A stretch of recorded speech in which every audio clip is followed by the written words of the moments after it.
गिबि गिबियावनो खुलुमबाय रायजोफोर आइ आफा बिदा फंबायमोन।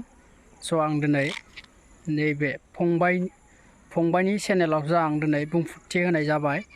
मानो होनबा आंनि फार्स्ट नोजोर बय इउटुब चेनेल आइडिया गैला। थारमाने बेखौ गुबुना आंनि आइडिखौ हेक खालामना लाना थांबाय लोगोफोर। स' आं बिनि थाखायनो आं दिनै भिडिअ हगारनो मोनाखै। मानोना आं बिराद कुसिस खालामदोंमोन बे आइडिखौ लगइन खालामनो, नाथाय लगइन खालामनो हायासै।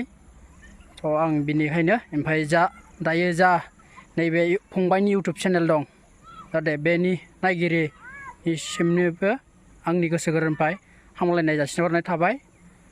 स' लोगोफोर, दायो आं नैबे फंबायनि आइडिजोंनो दा सलायनानै जाहाथे नोंथांमोना सापर्ट खालामदो आवगोल बायदि आंखौ खालामनाय बायदि।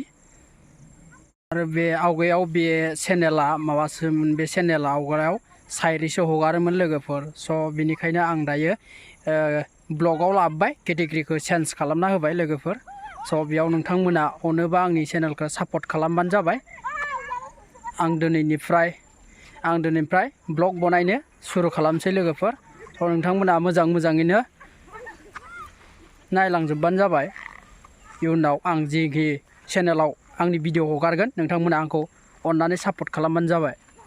थ' बाय बाय लोगोफोर।